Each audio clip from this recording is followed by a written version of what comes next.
আল্লাহ নবী যখন ইসলাম প্রচার করতে লাগলেন, তো নবীর যারা সহচর, নবীর যারা সঙ্গী সাথী, যারা সাহাবায়ে কেরাম,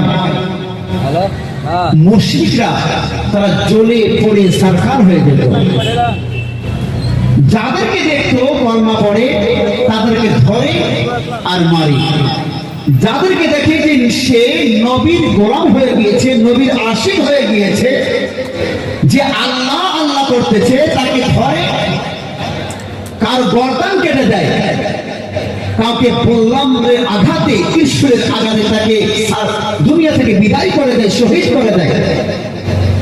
কাউকে মরুর ভূমিতে, মরুর বাড়িতে, গরম বাড়ি থেকে শুয়ে দিয়ে বুকের উপর পাথর চাপা দিয়ে তাকে শাস্তি দেয়, আর পরে মুহাম্মাদের নাম ছেড়ে দে, মুহাম্মাদের নাম ছেড়ে দে। আপনারা যারা বাইরে আছে তারা মজলিসে চলে আসেন, সাহেব আপনাদের সামনে উপস্থিত হয়ে যাচ্ছে। সেই কষ্টের মধ্যে হযরত বেলালের নামখানা আপনারা শুনেছেন। হযরত বেলাল হাবশী এত বড় আশিক ছিলেন, আমার নবীর আশিক হযরত বেলাল। বেলাল যেন কেমন করে শুনিয়ে নিয়েছে আমার নবীর বিচার, আমার নবীর বিচার ব্যবস্থা, আদর্শ যখন শুনে নিয়েছে যে আল্লাহর নবী সবাইকে সমান চোখে দেখে, তার কাছে ধনী গরিব সবাই সমান, জোরে বলুন সুবহানাল্লাহ। আল্লাহর নবীর কাছে সবাই সমান, ধনী গরিব ফকির মিসকিন সবাই সমান, উঁচ নিচ নেই।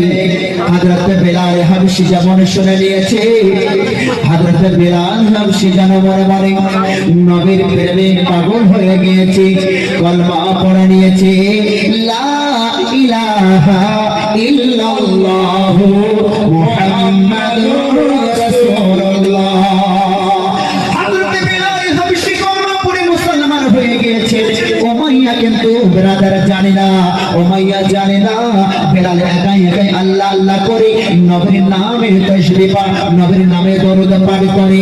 উমাইয়া জানে না আরবের মধ্যে একটা গৌরব ছিল, মুশরিকদের একটা গৌরব ছিল, তারা যেন বাবা চিহ্নিত করত, তারা যেন খোঁজ খবর লাগাতো, গলি গলি খবর লাগাতো, গলি গলি খবর লাগাতো, আর দেখতো দেখো দেখো কে মুহাম্মদকে ভালোবাসে, কে মুহাম্মাদের উপরে কলমা পড়েছে, কে নবীর উপরে দরুদ পড়ে, কার মধ্যে নবীর ভালোবাসা আছে।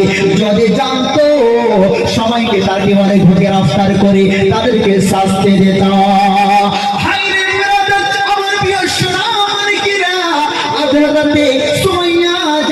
যখন কলমা পড়ে মুসলমান হয়ে গিয়েছিলেন, মুসলমান হয়ে গিয়েছিলেন হযরত সুমাইয়াকে যেন প্রথম শেষ শহীদ, ইসলামের মধ্যে তিনি প্রথম শহীদ দিয়েছিলেন। হযরত সুমাইয়াকে ওই আবু জাহেল একটা বল্লমের আঘাত করে, ত্রিশূলের আঘাত করে তার গুপ্ত অঙ্গকে এমন ভাবে আঘাত করে তাকে চূর্ণ বিচূর্ণ করা যায়, তাকে শহীদ করা যায়।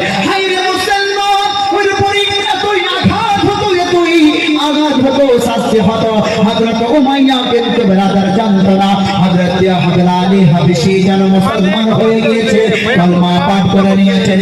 এক সময় হযরত বেলাল কি বাবা প্রয়োজন হয়ে গেল, এদিকে যেন উমাইয়া যেন ডাক দেয়, বেলাল রে বেলাল, বেলাল বলে চিৎকার করে, এই বেলাল তুমি তাড়াতাড়ি আসো, আমাকে এক জায়গায় যেতে হবে, বেলাল তুমি আমার সঙ্গে আসো। বেলাল কি কিন্তু বেলাল কার শুনি না, বেলাল যেন আল্লাহ আল্লাহ করে ঘরের ভিতরে, হযরত বেলাল যেন আল্লাহ আল্লাহ করে। উমাইয়া কিন্তু জানে না বেলাল কি ব্যাপার। হাতকে বলে ওই উমাইয়া যেন বাবা চিন্তায় পড়ে গেলেন, আর ভাবতে লাগলেন আমি একবার বেলাল করে ডাক দিলে বেলাল আমার চোখের সামনে চলে আসে, আজ কেন বেলাল কেন আমার চোখের সামনে না। জোরে বলুন।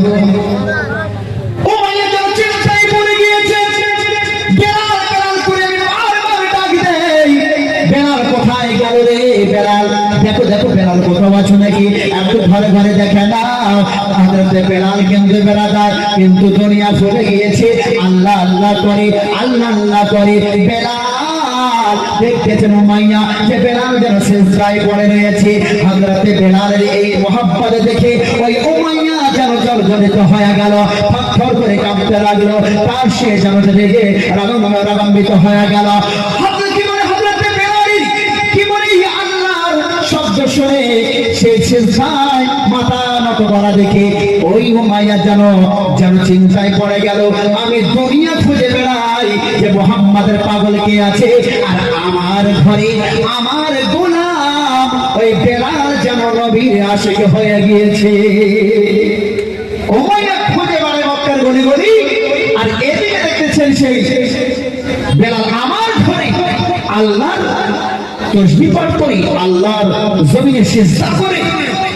বেলালকে গ্রেফতার করো, বেলালকে গ্রেফতার করা হলো। গ্রেফতার করে বলে, আয় বেলাল তোমার কি সমস্যা বলো, তোমাকে আমি খাবার দেই, পোশাক দেই, তোমার যা যা লাগে আমার এই রাজকীয় থেকে তোমাকে সরবরাহ করে তোমাকে দেই।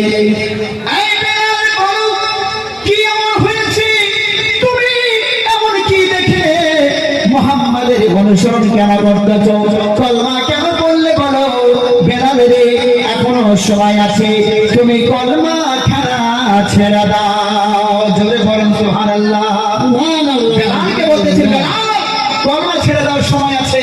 তুমি যদি কলমা না ছাড়ো তাহলে কিন্তু তোমার অবস্থা কিন্তু খারাপ হয়ে যাবে।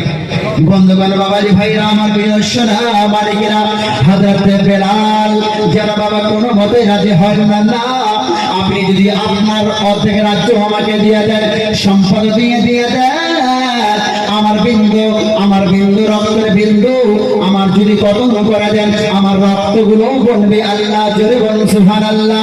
আমার নবীর, আমার যে মহব্বত, আমার যে অন্তরে নবীর ভালোবাসা রয়েছে, এই উমাইয়া তুমি আমাকে মা মেরেও ফেললেও আমার মুখ থেকে কলমা ছাড়াতে পারবে না। মক্কার কাফেরা বলল বেলাল নবীর কলমা ছেড়ে দাও। জোরে বলুন সুবহানাল্লাহ। মক্কার কাফেরা বলল বেলাল নবীর কলমা ছেড়ে দাও। বেলাল বলল ছাড়ব না কলমা, প্রাণ নিয়ে না। মক্কার কাফেরা বলল বেলাল নবীর কলমা ছেড়ে দাও, নবীর কলমা ছেড়ে দাও। বেলাল বলল ছাড়ব না কলমা, প্রাণ নিয়ে না।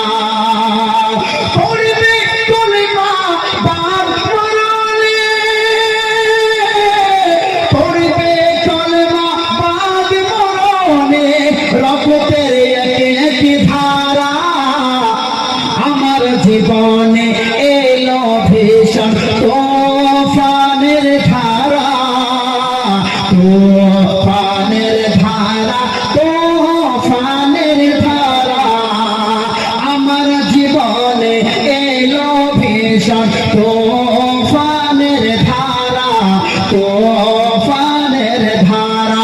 পার করো গো, পার করো গো প্রিয় নবীজি, পার করো গো প্রিয় নবীজি, ও আমিনার প্যারা। জোরে বলুন সুবহানাল্লাহ। আমার জীবনে এলো ভীষণ, আমার জীবনে এলো ভীষণ তোফানের ধারা, তোফানের ধারা, তোফানের ধারা। আমার জীবনে এলো ভীষণ তোফানের ধারা, তোফানের ধারা। পার করো গো, পার করো গো প্রিয় নবীজি, ও হালিমার প্যারা। আমার জীবনে এলো ভীষণ তোফানের ধারা, তোফানের ধারা। আমার ছাগল কে ধরেছে এখনই ছেড়ে দাও।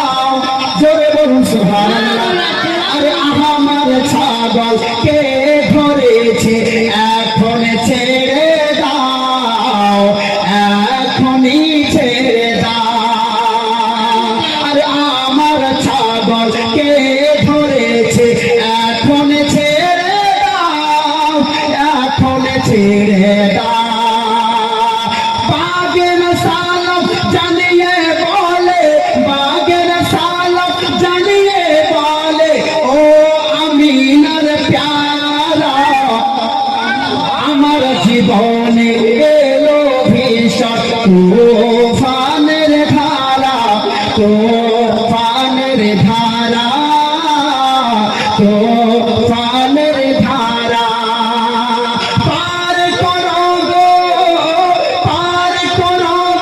প্রিয় নবীজি পার করো গো প্রিয় নবীজি ও আমিনার প্যারা আমার জীবনে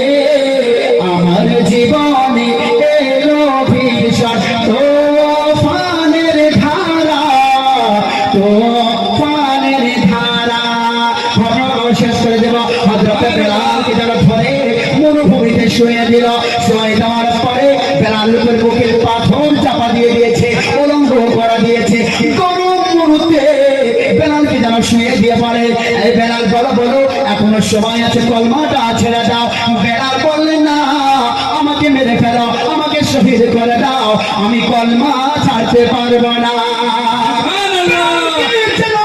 শিকল দিয়ে হাত পাও বেঁধে দিয়ে খেজুরের গাছের সাথে বেঁধে দেওয়া হলো খেজুরের গাছের সাথে বেঁধে দেওয়া হলো এবার যেন চাবুকের আঘাত করতে লাগলো বেলাল রে এই বেলাল এখনো সময় আছে কলমা খানা ছেড়ে দাও কলমা খানা ছেড়ে দাও বেলাল বলে না না আমাকে মেরে ফেলো আমাকে শহীদ করে দাও আমার মুখ থেকে কলমা ছাড়তে পারবে না একবার জোরে বলুন সুবহানাল্লাহ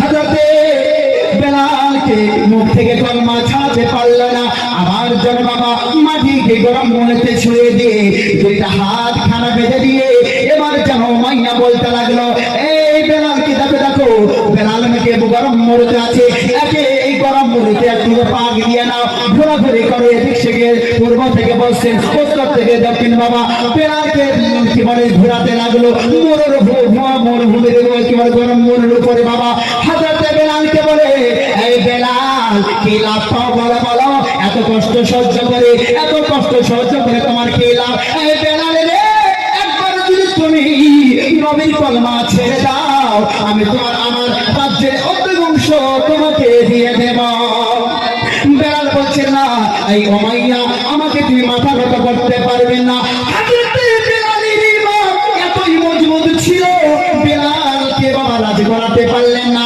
ওই রাস্তা দিয়ে হযরতে আবু বকর সিদ্দিক যাচ্ছে আবু বকর সিদ্দিক যখন দেখে নিলে হযরতে বেলালকে আঘাত দেওয়া হচ্ছে কষ্ট দেওয়া হচ্ছে বেলালের জন্য কথা ফোটে না হযরতে বেলালকে কথা বলে না হযরতে বেলাল কেন হযরতে বেলালের কাছে আসিলে আবু বকর বললেন বেলাল রে তোমাকে এত কষ্ট দেয় এত আঘাত দেয় আর তুমি কেন এত জোরে আহাত করে চিৎকার দাও হযরতে বেলাল যখন চাবুকের আঘাত করে বেলাল বলে আহাত করে শব্দ করে হযরত আবু বকর বলে আস্তে করবে তাহলে উমাইয়া তোমাকে একটু কম মারবে ব্রাদার মিল্লাত ইসলামিয়া হযরত আবু বকরের সহ্য হলো না ব্রাদার হযরত আবু বকর রাদিয়াল্লাহু তাআলা আনহু বাবা উমাইয়ার কাছ থেকে বেলালকে তিনি ধরে জোরে